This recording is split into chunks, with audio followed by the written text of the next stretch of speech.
کتاب نہیں کہتی، صرف بخاری شریف میں موجود نہیں بلکہ ایران کی چھپی ہوئی کتاب شرح نہج البلاغہ درہ نفیہ کے صفحہ 225 پر موجود ہے، سطر 5ویں پر موجود ہے۔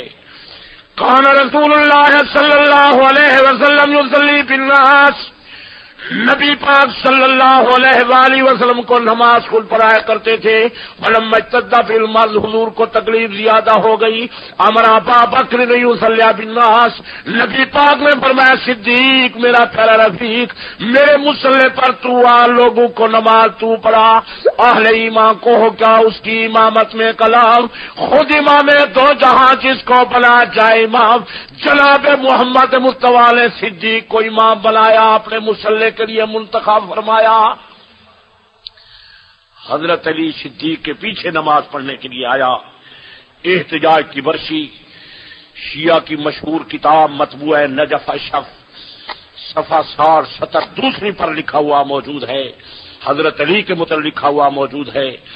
ثم قام وتحيا للصلاة وحضر المسجد وصلى خلف ابي بکر، حضرت علی اپنے گھر سے روانہ ہوئے، نماز کی تیاری کی، مسجد میں حاضر ہوئے، حضرت ابو بکر صدیق کے پیچھے آ کر نماز ادا کی۔ حضرت علی نے علیحدہ مسجد نہیں بنائی، علیحدہ جماعت نہیں کرائی، اپنی مسجد میں علی ولی اللہ خلیفہ بلا فصل کی اذان نہیں کہلوائی۔ دنیا کی کسی کتاب میں حوالہ نہ آج تک کسی نے دکھایا، نہ قیامت تک کوئی دکھائے گا، دنیا کی کتاب میں نہیں ہے۔ میں چونکہ آپ حضرات کو اتحاد کی دعوت دینے کے لیے آیا ہوں، میں چاہتا ہوں کہ زمین کے لوگ متحد ہو جائیں۔ نہ شیعہ کی کتابوں میں ہے، نہ سنی کی کتابوں میں ہے۔ اپنی مسجد میں علی ولی اللہ خلیفہ بلا فصل کی اذان نہیں کہلوائی، دنیا کی کسی کتاب میں حوالہ نہ آج تک کسی نے دکھایا، نہ قیامت تک کوئی دکھائے گا، دنیا کی کتاب میں نہیں ہے۔ میں چونکہ آپ حضرات کو اتحاد کی دعوت دینے کے لیے آیا ہوں، میں چاہتا ہوں کہ زمین کے لوگ متحد ہو جائیں۔ نہ شیعہ کی کتابوں میں ہے، نہ سنی کی کتابوں میں ہے، نہ پاکستان ہندوستان کی کتابوں میں ہے، نہ عراق اور ایران کی کتابوں میں ہے۔ اگر دنیا کا کوئی شیعہ مجھ سے ثابت کر دے کہ حضرت علی نے علیحدہ مسجد بنائی تھی، علیحدہ جماعت کرائی تھی، اپنی مسجد میں علی ولی اللہ خلیفہ بلا فاصل کی حضرت علی نے اذان کہلوائی تھی، تو میں سنی مذہب چھوڑ دوں گا۔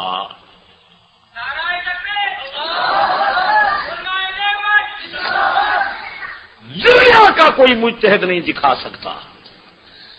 باقی میں آپ حضرات کی خدمت میں لکھنؤ تعلیم حاصل کرنے کے بعد نجف اشرف کربلا مولا ایران کی کتابیں پڑھنے کے بعد حاضر ہوا ہوں۔ یہ خواب والی باتیں میں بیان نہیں کر رہا تھا، کیونکہ دین کی دعوت دینے کے لیے آیا ہوں۔ میں پاکستان پڑھتا رہا، ہندوستان پڑھتا رہا، دیوبند سے فارغ ہونے کے بعد لکھنؤ تعلیم حاصل کرنے کے لیے گیا، لکھنؤ سے فارغ ہونے کے بعد نجف اشرف گیا، کربلا مولا عراق گیا، ایران کی کتابیں جا کر پڑھی ہیں۔ جو مسئلہ میں منبر پر بیان کروں گا، دنیا کا کوئی مجتہد عالم اس کی تردید نہیں کر سکے گا، نہ آج تک کسی نے کی، نہ قیامت تک تردید کرنے کی خدا کسی کو توفیق دے گا۔ میں انگلینڈ میں پہلی دفعہ حاضر ہوا ہوں۔ اگر یہاں کا کوئی مجتہد ثابت کر دے کہ حضرت علی المرضی شیر خدا نے علی ولی اللہ خلیفہ بلا فاصل کی اذان کہلوائی تھی، تو میں سنی مذہب چھوڑ دوں گا، یہ میرا اعلان ہے۔ آپ کسی مجتہد بلائیں، بڑے بڑے علماء یہاں آتے ہیں، بڑے بڑے مجتہد بھی یہاں موجود ہوں گے، یا ایران کا کوئی مجتہد آپ بلوائیں، خرچہ میں دوں گا، وہ کتاب بھی ساتھ لائے، حوالہ دکھائے۔ فرقہ وارانہ تقریر وہی کرتے ہیں جو نئی اذان بناتے ہیں، ہماری اذان تو وہی ہے جو پاک پیغمبر نے کے سامنے حضرت بلال نے کہی تھی۔ بلال کی اذان میں نہ علی ولی اللہ کا ٹکڑا تھا، نہ صحابہ السلام کا ٹکڑا تھا، دنیا کا کوئی عالم ثابت نہیں کر سکتا۔ ہم محمدی ہیں، آپ حضرات بھی کچھ وقت دیں، بات کو سوچیں۔ میں چاہتا ہوں امت نبی کی، کلمہ نبی کا، فیصلہ نبی کا چلے۔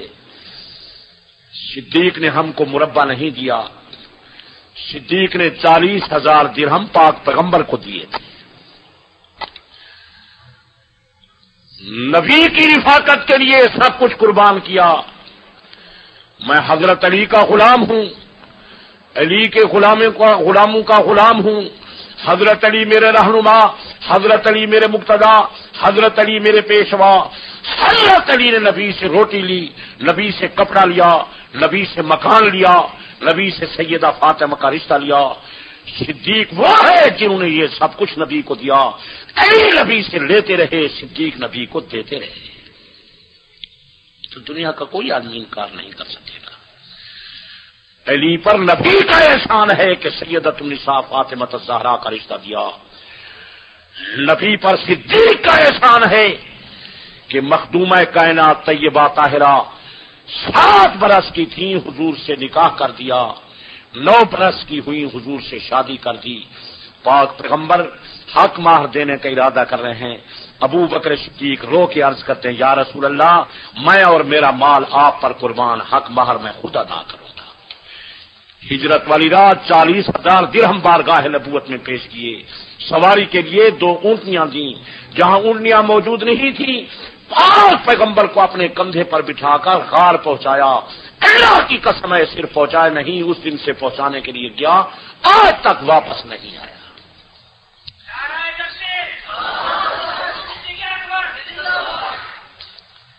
یہ صدیق خیر الناس بعد رسول اللہ 80 سندوں کے ساتھ حضرت علی سے مروی ہے کہ خیر الناس بعد رسول اللہ ابو بکر ثم عمر۔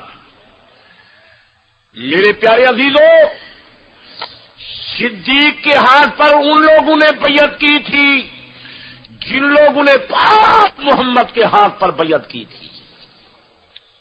یہ الفاظ یاد رکھ لو، جن مہاجرین انصار نے پاک محمد کے ہاتھ پر بیعت کی تھی، ان مہاجرین انصار نے صدیق کی خلافت کی بیعت صدیق کے ہاتھ پر کی تھی۔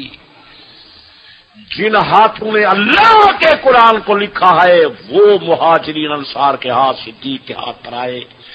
اگر یہ ہاتھ سچے ہیں تو سب کچھ سچا ہے، اگر یہ ہاتھ جھوٹے ہیں تو سب کچھ جھوٹا ہے۔ کون کہتا ہے کہ محمد خدا کے رسول تھے؟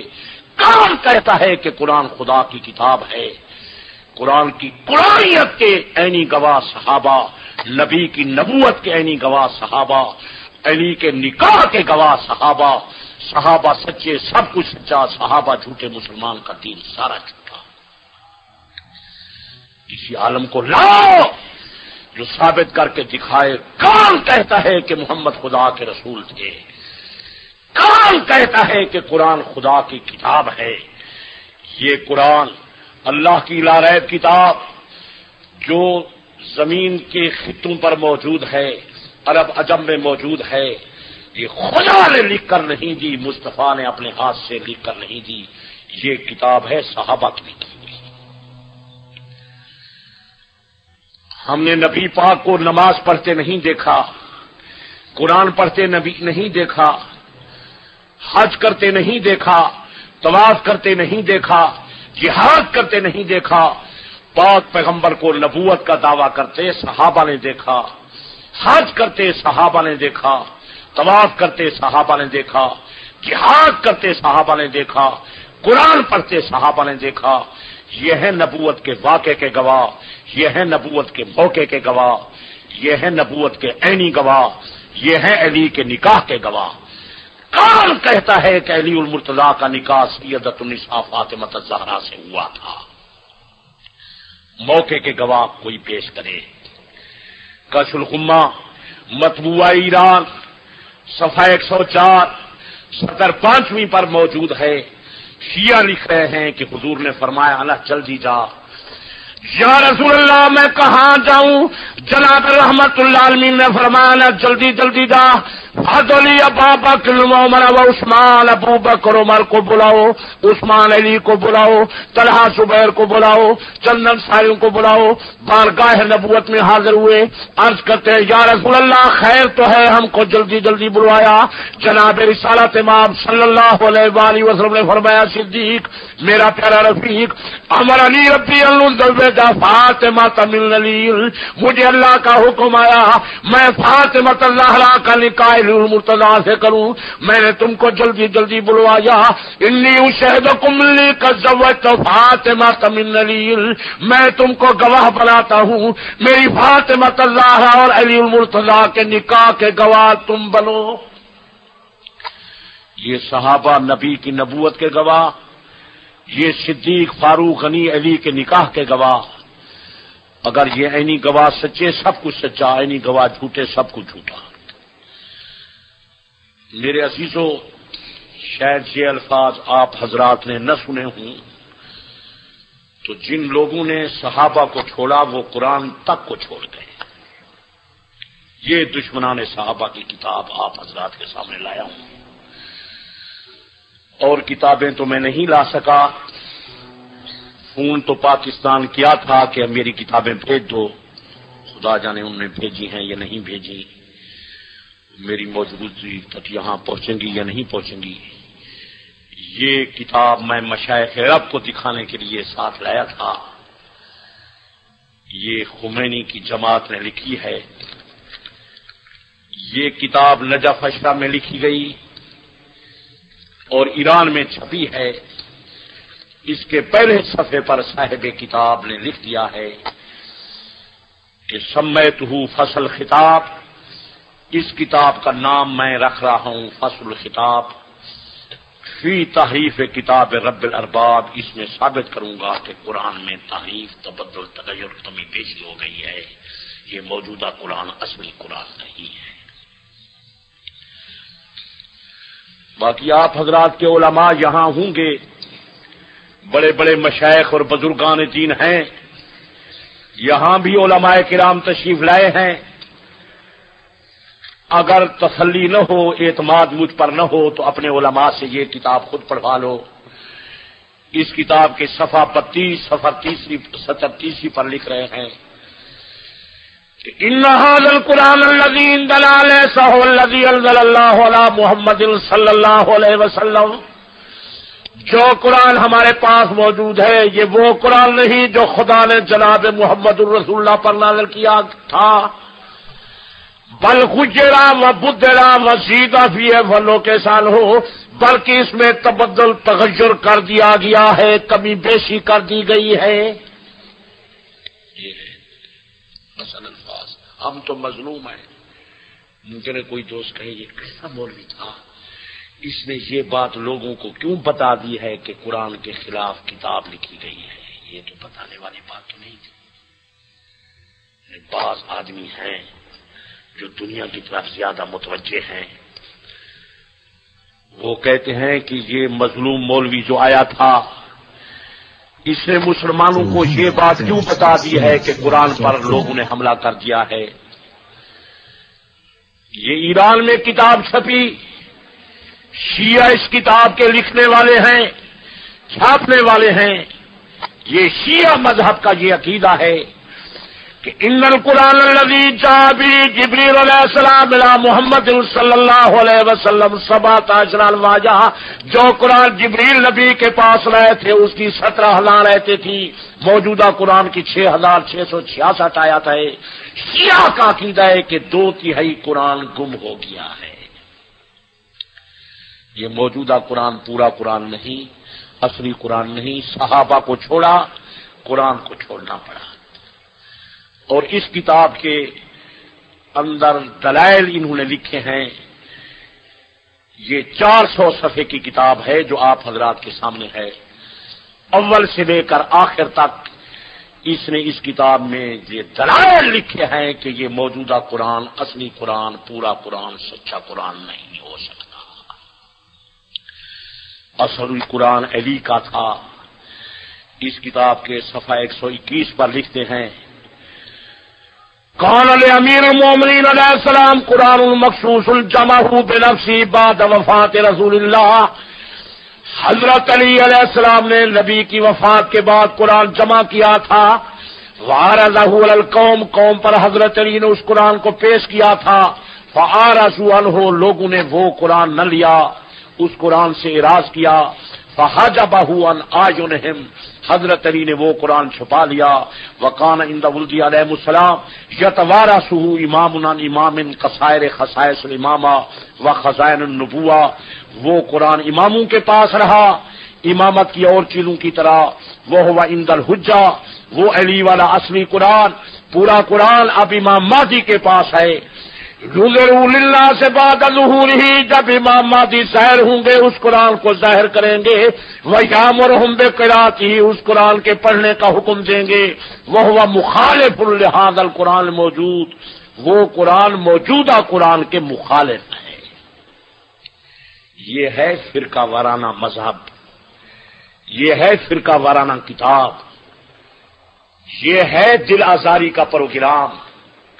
ہم مظلوم تو کہتے ہیں، ہمارا خدا بھی سچا، مصطفیٰ بھی سچا، مرتضیٰ بھی سچا، اللہ کا قرآن بھی سچا، حدیث بھی سچی، حضور کی جماعت بھی سچی، حضور کا گھرانہ بھی سچا. صدیق والا قرآن بھی یہی ہے، علی والا قرآن بھی یہی ہے جو ہمارے گھروں میں، ہمارے مساجد میں موجود ہے، ہمارے بچے پڑھ رہے ہیں. آپ حضرات باوجود اس بات کے کہ ہائی تعلیم کے مالک ہوں گے، لیکن آج تک آپ کے معلومات میں یہ بات نہیں تھی کہ لوگوں نے ہمارے قرآن پر حملہ کر دیا ہے، نبی کے خاندان پر حملہ کر دیا ہے، پاک پیغمبر کی 3 بیٹیوں کا باپ اور بنا دیا کہ یہ مصطفیٰ کی نہیں تھی. اور علامہ باقر مجلسی شیعہ نے حق الیقین کے صفحہ 347 سطر پہلی پر لکھا ہے کہ چوں قائم ما ظاہر سبب امام مہدی آئیں گے، عائشہ را زندہ کنت، ام المومنین عائشہ کو زندہ کریں گے، تا برو حد بے زنت، تاکہ بی بی عائشہ پر کوڑے مارے. اب اس تکلیف کا کیا علاج ہے؟ آپ حضرات مجھے مشورہ دیں. یہ لوگ جو ہمارے قرآن پر حملہ کر رہے ہیں، نبی کے خاندان پر حملہ کر رہے ہیں اور کتابیں چھپ رہی ہیں، حق الیقین کے صفحہ 355 پر لکھتے ہیں کہ ابو بکر عمر ہر دو کافر بودن، ہر کے شرع دو تارت نید کافر است. ابو بکر عمر دونوں کافر تھے، جو ان کے ساتھ دوستی رکھتے ہیں وہ بھی کافر ہیں. اب یہ سلسلہ کیسے بند ہوگا؟ تہران کی 70-80 لاکھ کی آبادی ہے، جس میں تقریباً 10-15 لاکھ سنی بستے ہیں.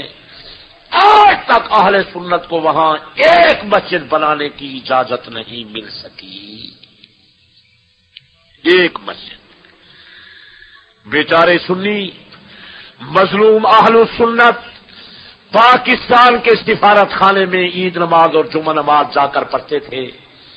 خمینی نے اپنی آمد کے بعد، خمینی کے اقتدار کے بعد اہل سنت کو روک دیا گیا ہے کہ تم کو وہاں بھی جمعہ نماز اور عید نماز پڑھنے کی اجازت نہیں.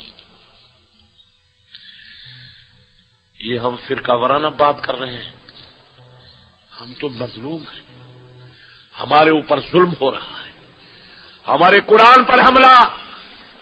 آپ حضرات کو پتہ بھی نہیں، آپ ہماری جماعت کے بزرگ ہیں، مخلص ترین لوگ ہیں، کروڑوں روپے خرچ کر کے آپ مسجد بنا رہے ہیں، لیکن مظلوم بھائیوں نے جو وہاں فنڈ جمع کیا تھا، خمینی حکومت نے تہران میں وہ فنڈ بھی مسجد کا ضبط کر دیا ہے. حالانکہ مسجد بنانا پاک پیغمبر کی سنت ہے. جناب رسالت مآب صلی اللہ علیہ وآلہ وسلم نے مسجد بنائی تھی. حضور نے مسجد بنانے کا فرمایا تھا، من بنا للہ مسجد بنى اللہ لہ بیتا فی الجنہ. جناب رحمت اللہ علیہ صلی اللہ علیہ وآلہ وسلم نے فرمایا، جو مسجد بنائے گا اللہ پاک اس کا گھر بہشت میں تیار کریں گے. میں آپ حضرات کو مبارکباد دیتا ہوں کہ انگلینڈ میں آپ حضرات نے لاکھ روپے خرچ کر کے یہ صرف مسجد نہیں بنائی بلکہ اپنا گھر آپ حضرات نے بہشت میں تیار کیا ہے. آپ حضرات کو مبارک ہو. حضور نے بنائی تھی، حضور نے بنانے کا فرمایا تھا، لیکن بیچارے سنی کو وہاں مسجد بنانے تک کی اجازت نہیں. یہ نوجوان کہتے ہیں خمینی اسلام لا رہا ہے. یہ کیسا اسلام لا رہا ہے جس میں مسجد بنانے کی اجازت نہیں، جس میں یہ نشریات ہو کہ یہ قرآن سچا قرآن نہیں ہے. اور خمینی نے اپنے دستور میں لکھ دیا ہے کہ ایران کا صدر شیعہ ہوگا. جب وہ اسلام لا رہا ہے تو اس کو لکھنا چاہیے تھا کہ ایران کا صدر مسلم ہوگا. شیعہ کا کیا مانا؟ آپ حضرات سوچیں، ان کا لٹریچر یہاں آ رہا ہے. آپ حضرات کے نوجوان متاثر ہو رہے ہیں. مجھے یہ حضرات اس لیے لائے کہ یہ دین کا پیغام مسلمانوں تک پہنچا دو کہ خمینی کی حکومت قرآن کے خلاف نشر اشاعت کر رہی ہے، نبی کے خاندان کے خلاف نشر اشاعت کر رہی ہے. خمینی کی اقتدار میں تہران کے اندر مسلمانوں کو مسجد بنانے کی اجازت نہیں. آئے دن مختلف ممالک میں خمینی کا وہ سفارت کا عملہ جو سفیر ہیں وہ سارے نشر اشاعت کر رہے ہیں، منافرت پھیلا رہے ہیں. کبھی پاکستان میں فساد کرا رہے ہیں، کبھی عربستان میں فساد کرا رہے ہیں. لوگ حج پر آتے ہیں، وہ بیت اللہ کا طواف کرتے ہیں، خدا کے نعرے لگاتے ہیں، لبیک کر کے پکارتے ہیں، لیکن ایرانی شیعہ کہہ رہے ہیں اللہ واحد خمینی قائد، اللہ واحد خمینی قائد. یہ کیا ہے؟ آخر آپ حضرات سوچیں. اور ہماری یہ ڈیوٹی ہے کہ دین کے متعلق ہم مسلمان سوچیں. ہم تجارت کے لیے پیدا نہیں ہوئے، ملازمت کے لیے پیدا نہیں ہوئے. انسان کی زندگی کا مقصد رضا الہی ہے، انسان کی زندگی کا مقصد ذکر اللہ ہے، انسان کی زندگی کا مقصد اللہ کی عبادت ہے. مومن کی تجارت بھی ہو، ملازمت بھی ہو، کھانا پینا بھی ہو، لیکن مومن کی زندگی کا مقصد اللہ کی عبادت ہو. بچوں کو دین پڑھاؤ، پاک پیغمبر کی عادات کو اپناؤ، نبی کی سنت کا پرچم اٹھاؤ، دین کے لیے محنت فرماؤ. یہ ہماری مشترکہ ڈیوٹی ہے. کنتم خیر امت اخرجت للناس تامرون بالمعروف وتنہون عن المنکر. میرے پیارے عزیزو، یہ دنیا والی زندگی چند روزہ زندگی، یہ عارضی زندگی، یہ مستعار زندگی، یہ بے وفا زندگی، یہ 60-70 برس کی، یہ 40-50 برس کی، قیامت کا دن ہوگا 50,000 سال کا. میدان قیامت کی زمین تابع کی ہوگی، سورج سر پہ ہوگا. کسی آدمی کو کمر تک پسینہ، کسی کو گردن تک پسینہ، کئی پسینے میں غرق ہوں گے. میرے پیارے عزیزو، اس 50 سال والی زندگی کے لیے تو ہم دن رات محنت کر رہے ہیں. قیامت کا دن ہے 50,000 سال کا، اس کے لیے بھی کوئی محنت کرنی چاہیے. جناب رحمت اللہ عالمین صلی اللہ علیہ وآلہ وسلم نے فرمایا میدان قیامت میں موت کو ذبح کر دیا جائے گا. اللہ کی طرف سے یہ اعلان ہوگا کہ آج کے بعد نہ بہشتی پر موت آئے گی، آج کے بعد نہ جہنمی پر موت آئے گی.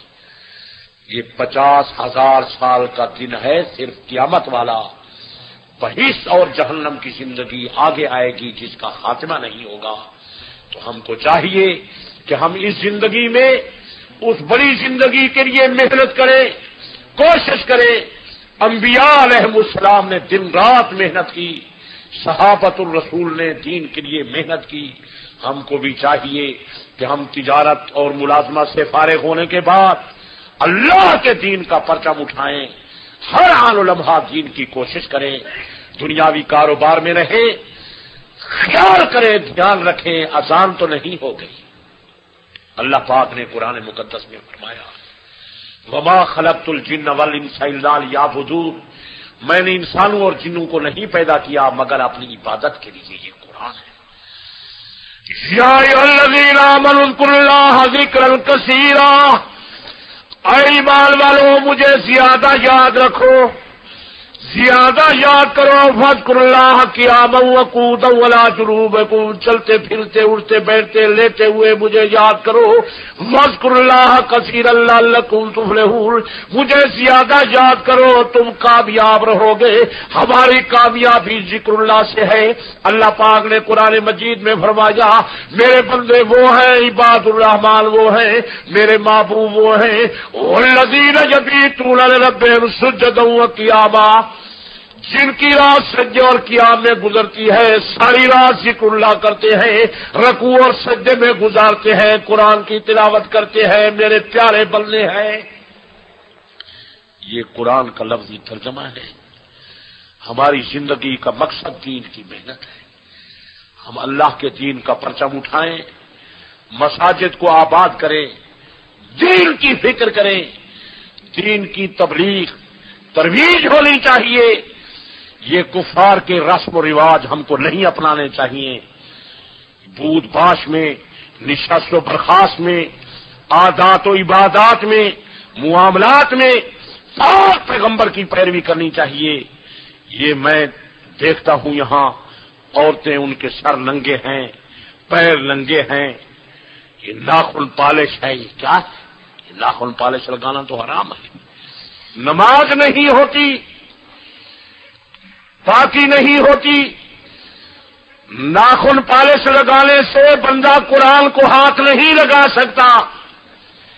ہم محمدی ہیں، ہم کو نبی کے نقش قدم پر چلنا چاہیے، ہر باب میں پاک پیغمبر کی پیروی کرنی چاہیے، نبی پاک صلی اللہ علیہ وآلہ وسلم کی سنت کے لیے محنت کرنی چاہیے، بیوی بچوں کو پاک پیغمبر کی مقدس تعلیم سے آگاہ کرنا چاہیے۔ ہر آدمی کی یہ ڈیوٹی ہے کہ اپنے بچوں کو کہے وضو کے متعلق، نماز کے متعلق، عقیدے کے متعلق، عمل کے متعلق۔ ہم لوگوں کے خیر خواہ ہیں، ہم چاہتے ہیں کہ اللہ کی بڑی عدالت میں سرخرو ہو جائے، ہماری کسی سے دشمنی نہیں ہے۔ ہم تمام فرقوں کے خیر خواہ ہیں، تمام جماعتوں کے خیر خواہ ہیں، اپنوں بیگانوں کے خیر خواہ ہیں۔ ہم چاہتے ہیں کہ پاک پیغمبر کے دروازے پر آئیں، ہماری نجات حضور کی اتباع میں ہے، حضور کی پیروی میں ہے۔ قرآن مقدس میں جو آیا لقد کان لکم فی رسول اللہ اسوۃ حسنہ، حضور کی ذات گرامی میں بہترین نمونہ ہے۔ ہم کو پاک پیغمبر صلی اللہ علیہ وآلہ وسلم کے راستے پر چلنا چاہیے۔ اللہ تعالیٰ تمام مسلمانوں کو حضور کا سچا غلام بنائے، پاک پیغمبر کے نقش قدم پر چلنے کی توفیق عطا فرمائے۔ باقی کسی دوست نے اگر کوئی بات پوچھنی ہو تو دعا خیر کے بعد، تقریر کے خاتمے کے بعد، وہ اگر اصل حوالہ جات دیکھنا چاہے دیکھ سکتا ہے۔ اگر مجھے کوئی آدمی بات سمجھانا چاہے تو میں سمجھنے کے لیے بھی تیار ہوں۔ مجھ سے کوئی بات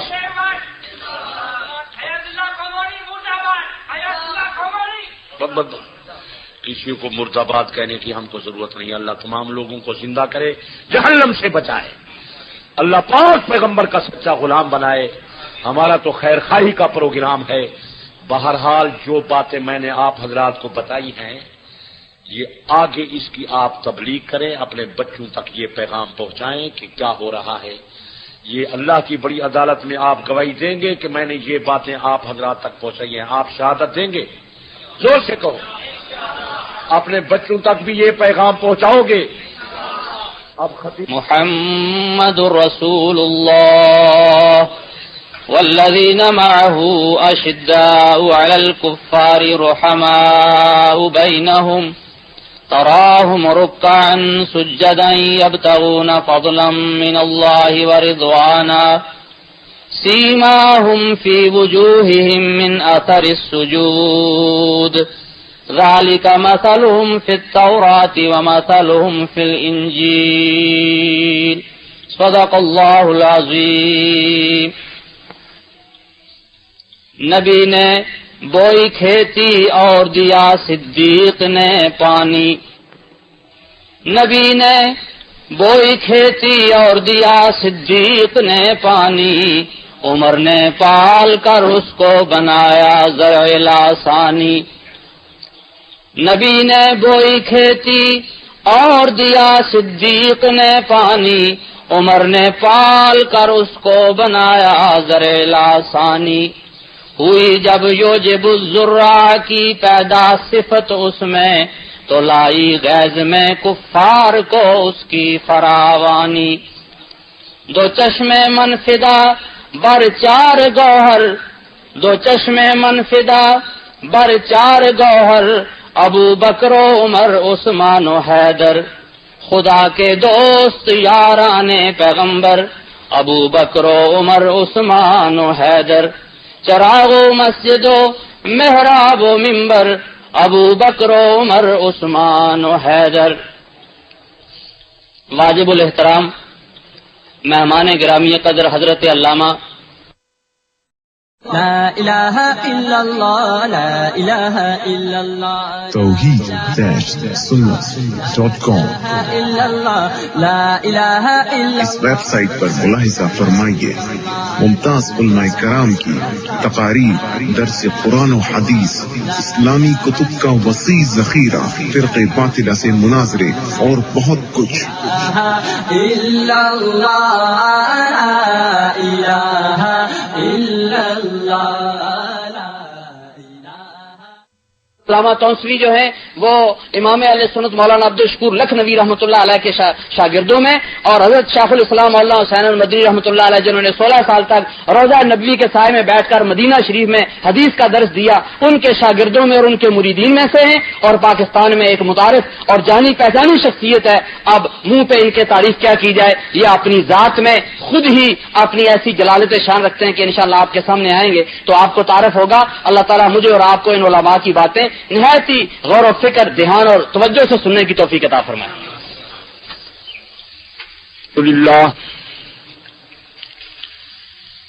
الحمد للہ وکفا والصلاة والسلام علی سید الرسل وخاتم الانبیاء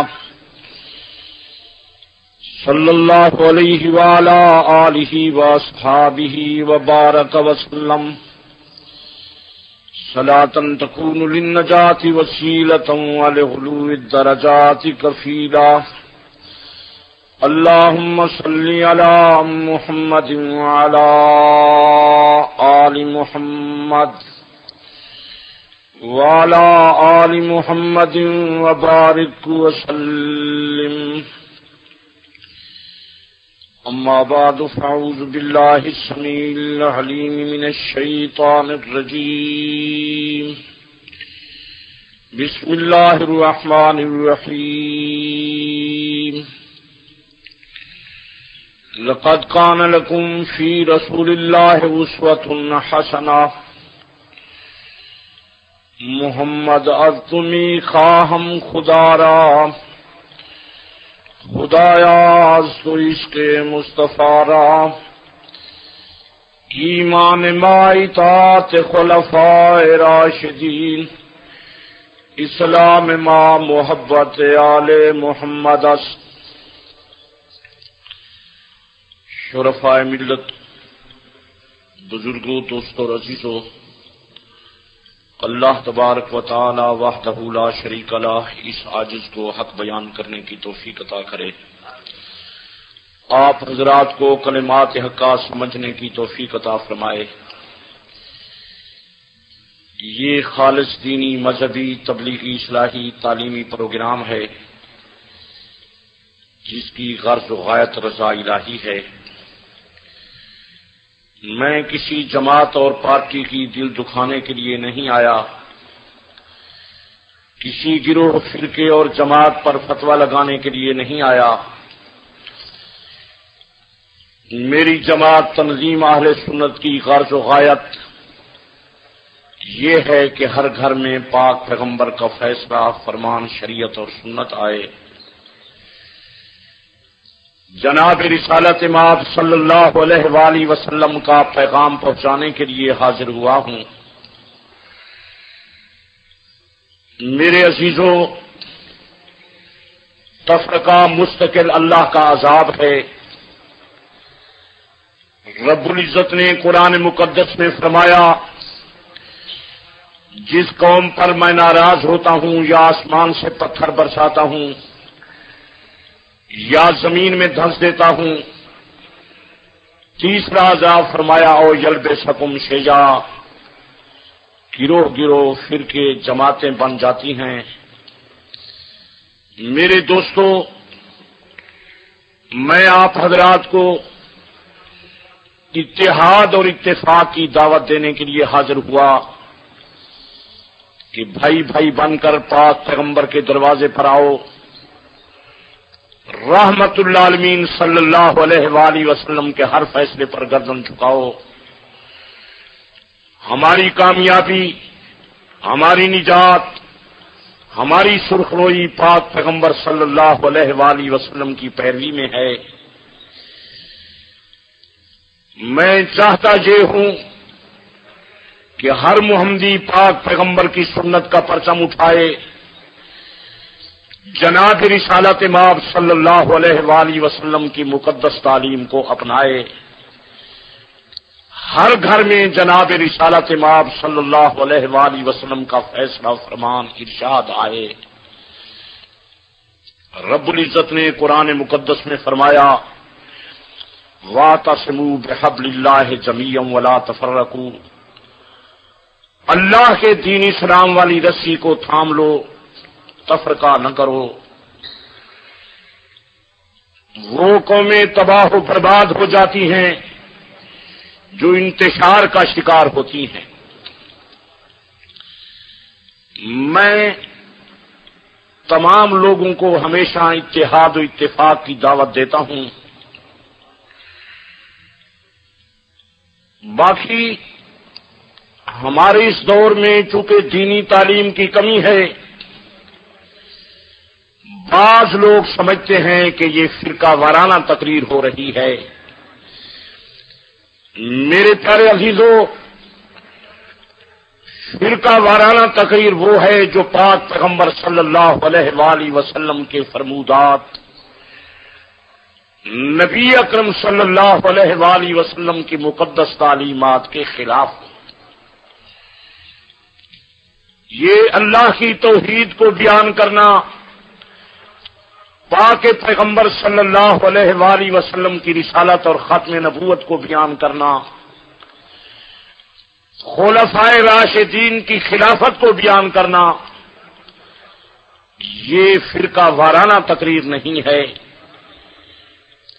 فرقہ وارانہ تقریر وہ ہے جو پاک پیغمبر صلی اللہ علیہ وآلہ وسلم کی مقدس تعلیم میں موجود نہ ہو.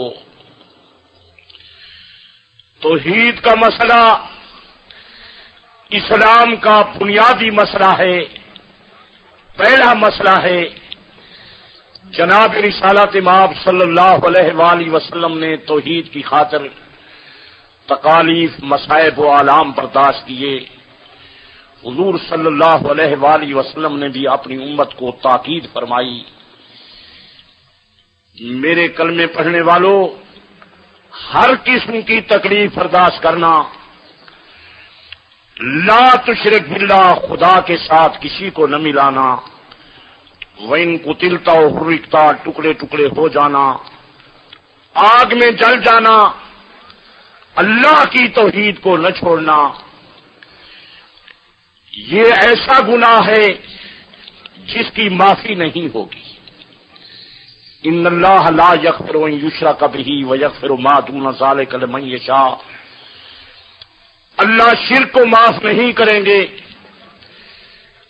اللہ کی عدالت میں شرک اور کفر کی معافی نہیں ہوگی.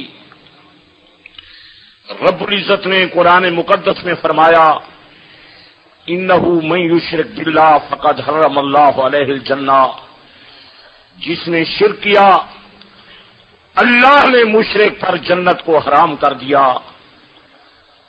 مشرک کافر کبھی بہشت میں داخل نہیں ہوگا. تو یہ پاک پیغمبر صلی اللہ علیہ وآلہ وسلم کے واضح ارشادات ہیں. خاتم نبوت کے متعلق قرآن مقدس میں اعلان ہے کہ پاک پیغمبر خاتم النبیین ہیں. جناب رسالت مآب صلی اللہ علیہ وآلہ وسلم نے فرمایا لا نبی بعدی، خبردار میرے بعد کوئی نیا نبی پیدا نہیں ہوگا. انا آخر الانبیاء وانتم آخر الامم، میں آخری نبی ہوں، تم آخری امت ہو. اول الانبیاء آدم و آخرهم محمد، پہلے نبی آدم تھے، آخری نبی میں محمد ہوں. جناب رسالت امام صلی اللہ علیہ وآلہ وسلم نے فرمایا قصر نبوت پورا ہو گیا.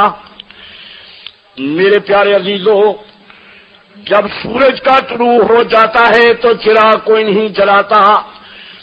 اللہ پاک نے فیصلہ کیا میرے پاک پیغمبر کی نبوت کا سورج طلوع کر چکا ہے، اب نئی نبوت کے چراغ جلانے کی میری مخلوق کے لیے ضرورت نہیں ہے. میرے پاک پیغمبر خاتم النبیین ہیں، جناب رحمت اللہ عالمین صلی اللہ علیہ وآلہ وسلم کو میں نے کامل مکمل دین عطا کر دیا کہ بیان لکل شے، ہر چیز کا بیان ہو گیا.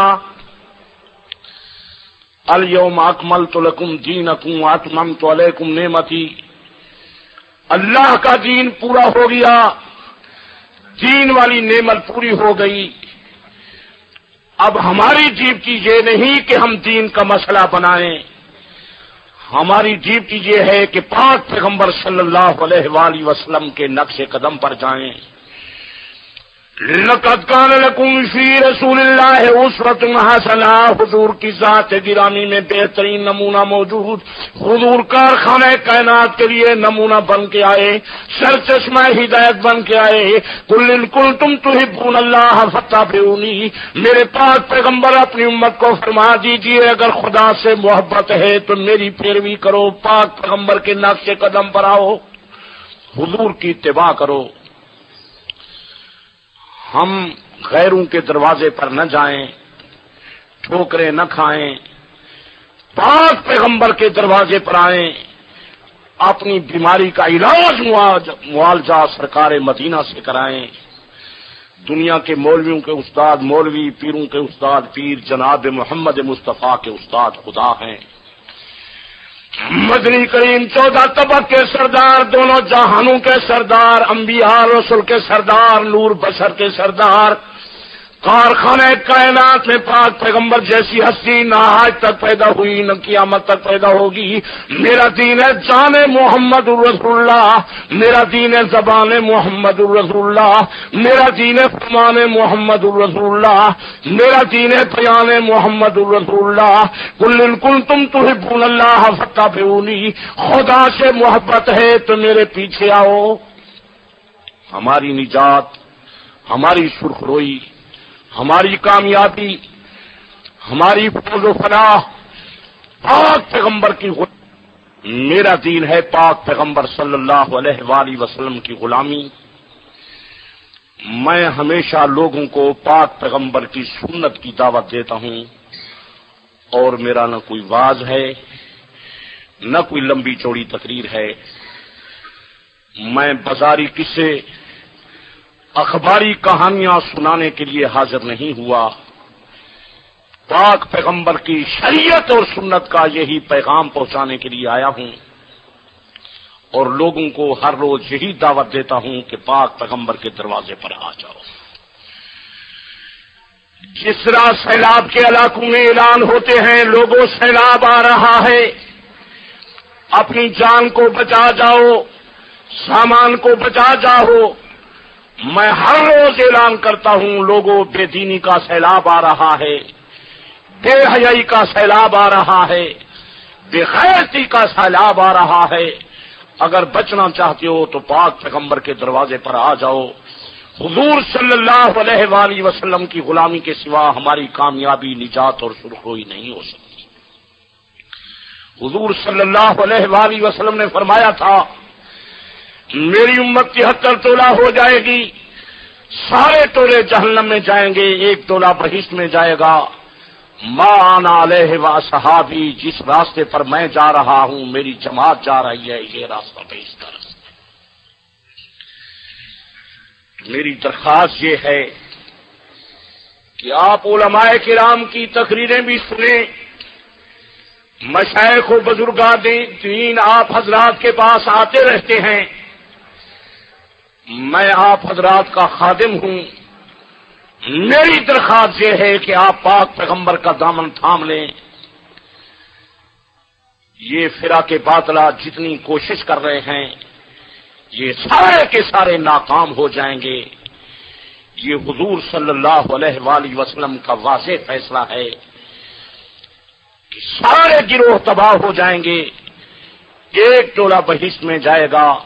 ما انا علیہ واصحابی، جس راستے پر میں جا رہا ہوں میری جماعت جا رہی ہے.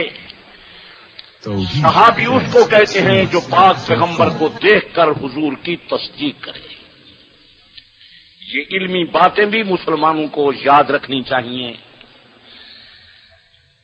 بیت عربی میں کہتے ہیں گھر کو. اہل بیت کا لفظی معنی گھر والے.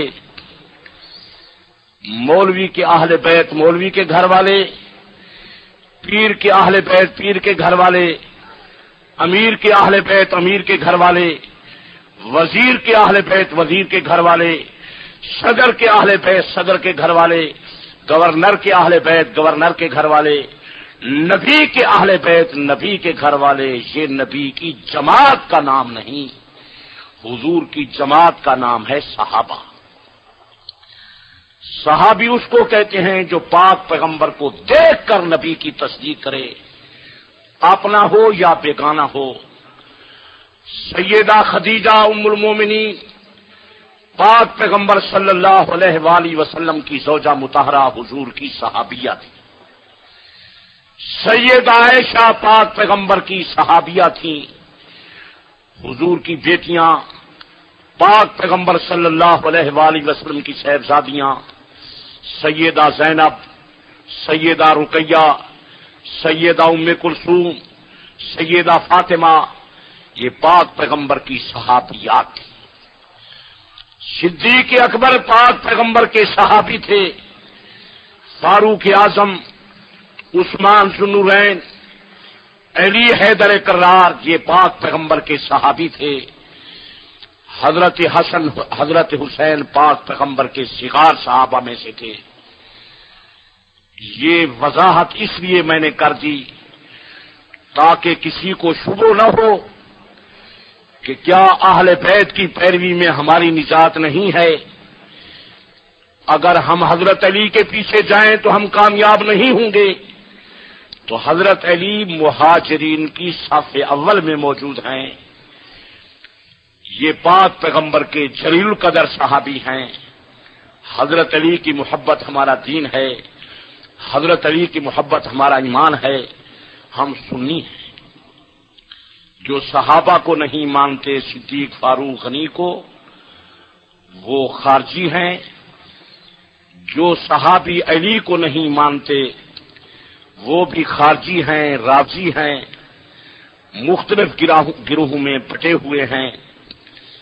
باقی عزیز نے اعلان کر دیا کسی نے اگر کوئی مسئلہ پوچھنا ہو تو وہ اختتام کے بعد بڑی خوشی سے پوچھ سکتا ہے. اگر ہم کو کوئی آدمی بات سمجھانا چاہے وہ بھی سمجھا سکتا ہے. جو باتیں میں جانتا ہوں میں آپ حضرات کی خدمت میں پیش کر رہا ہوں. اگر مزید بنا کوئی بات رہ جائے، آپ اگر سمجھانا چاہیں تو تقریر کے بعد مجھے سمجھائیں، میں سمجھنے کے لیے بھی تیار ہوں. میں چاہتا یہ ہوں کہ ہم بھائی بھائی بن کر پاک پیغمبر کے سچے پکے غلام بن جائیں.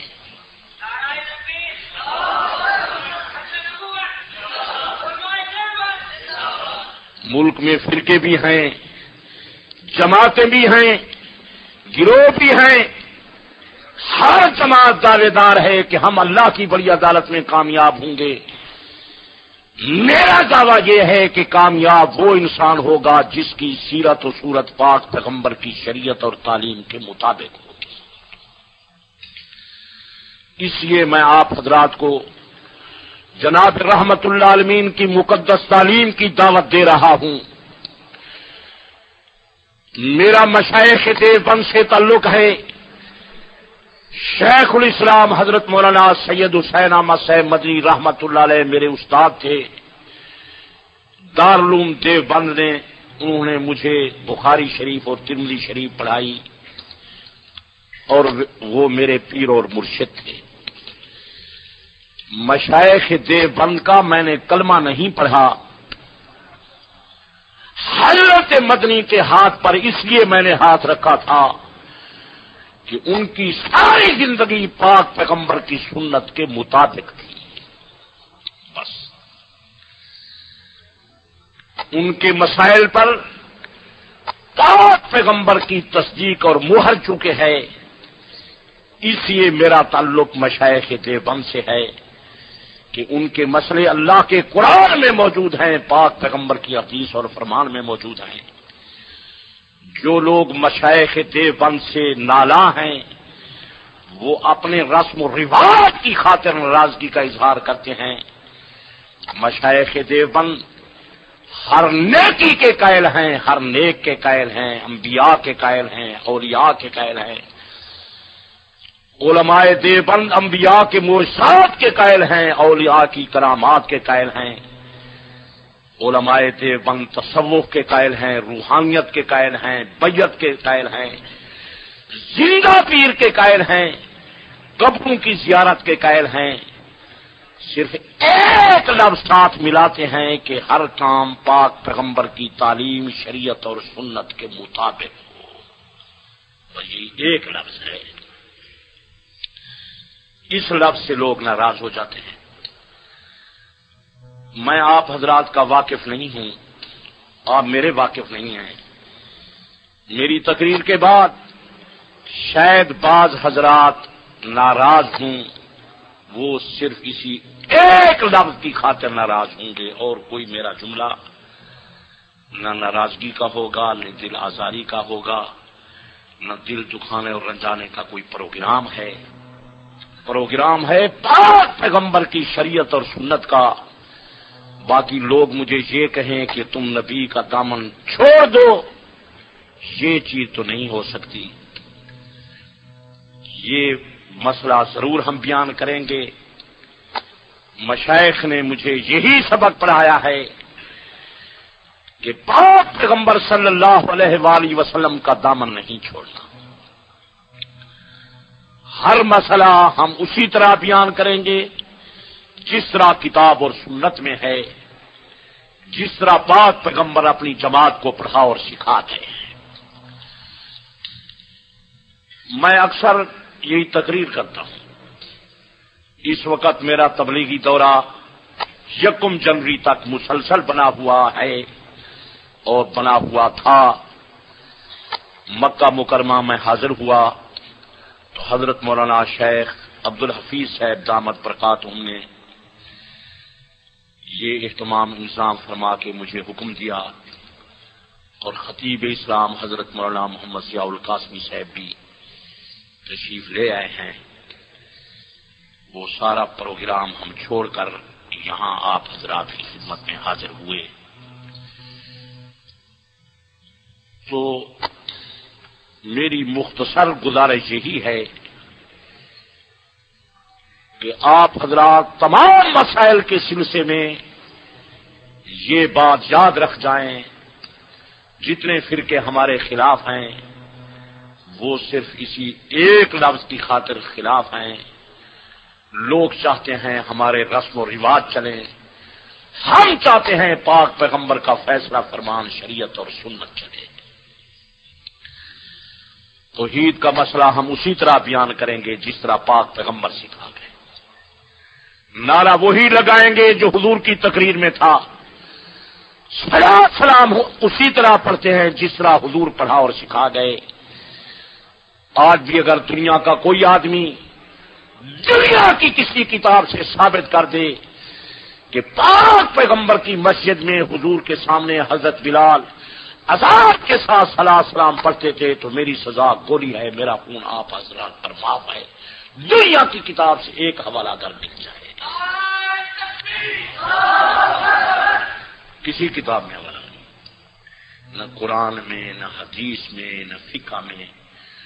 حتیٰ کہ مولوی احمد رضا خان صاحب بریلوی کی کتاب سے اگر کوئی ثابت کر دے، مولوی احمد رضا خان بریلوی لکھ جائے کہ حضرت بلال کی اذان میں سلام کا جملہ تھا تو آپ مجھے تختہ دار پر لٹکا دیں، میرا خون آپ حضرات پر معاف ہے، یہ مسجد میں میں اعلان کر رہا۔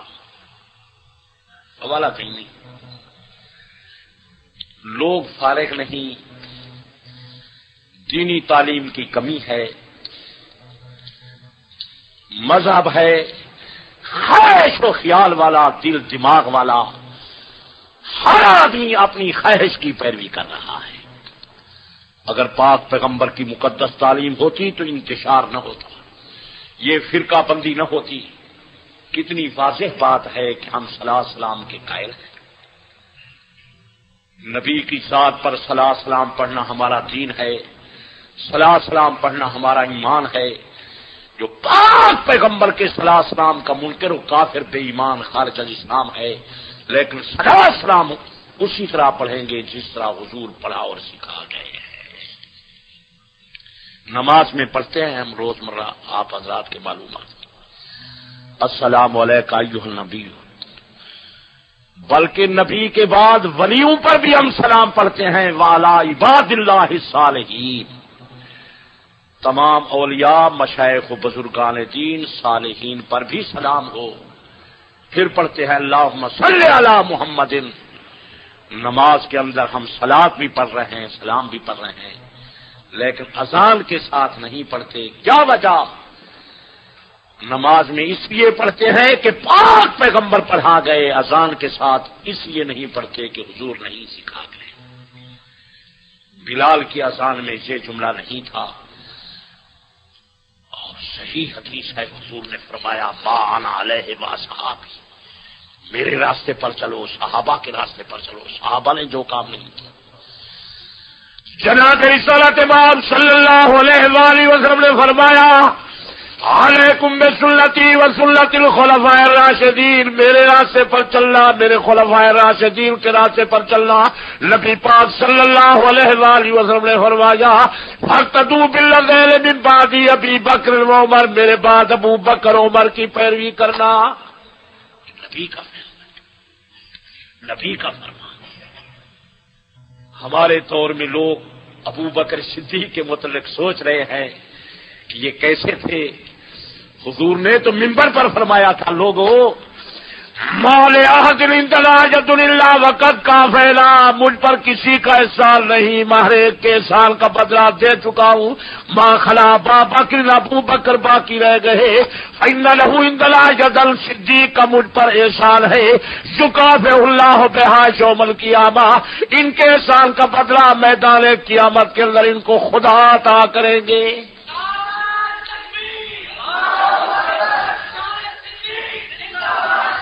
موسے نے، کائنات نے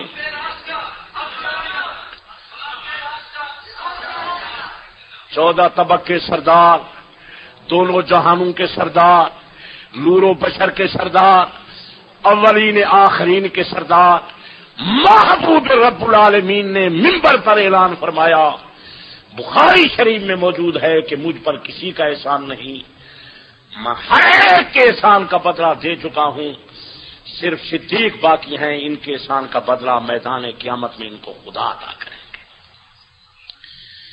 یہ تاریخ کی مجروح کہانی نہیں، یہ صادق مصدوق نبی کا ارشاد گرامی ہے۔ آمن اللہ سے بر مولا ماں، کلیم اول سینا ماں، ہمتی ہوں کس ملت راجو اب، ثانی اسلام خارو بدر قبر، میرے پاک پیغمبر کا گھر کا ساتھی، بر کا ساتھی، باہر کا ساتھی، شہر کا ساتھی، غار کا ساتھی، مزار کا ساتھی۔ شان ابو بکر عمر دیکھو کہ بعد مرگ بھی منکر و آسودہ ہے، وہ آج پیغمبر کے پاس ساری دنیا حضور کے روزے کی زیارت کے لیے ترسا رہی ہے، لیکن میرے صدیق کی شان دیکھو کہ روزے والے مصطفیٰ کے ساتھ سوئے ہوئے ہیں۔ توحید-sunnah.com جن کا خمیر بھی حضور کے خمیر کے ساتھ مل گیا، جس کو پاک پیغمبر نے اپنی خلافت کے لیے منتخب فرمایا۔ یہ الفاظ شاید آپ حضرات کے سنے ہوئے نہ ہوں۔ صدیق نے اپنی خلافت کے لیے کوئی کوشش نہیں کی، محنت نہیں کی، دورہ نہیں کیا، لوگوں کو منت سماجت نہیں کی، تلوار سے نہ ڈرایا ہے نہ کسی کو دھمکایا ہے کہ مجھے خلیفہ بنانا۔ صدیق تو 3 دن منبر پہ اعلان فرماتے رہے، لوگوں کسی اور کو خلیفہ بناتے ہو تو میں صدیق راضی ہوں۔ میرے پیارے علی مجمع عام میں کھڑے ہو کر فرماتے ہیں، صدیق نبی تجھے افضل ترین عبادت کا امام بنا گئے، اپنے مسلح کے لیے انتخاب فرما گئے، ہمارے دین کے امام بھی تم ہو، ہماری دنیا کے امام بھی تم ہو۔ 3 دن صدیق اعلان فرماتے رہے، کسی اور کو بناتے ہو تو میں راضی ہوں۔ ہر روز حضرت علی کہتے ہیں، صدیق ہمارے دین کے امام بھی تم ہو، دنیا کے امام بھی تم ہو، 5 پیغمبر تم کو اپنے مسلح کے لیے منتخب فرما گئے۔ باقی یہ مسئلہ صرف میں نہیں کہتا،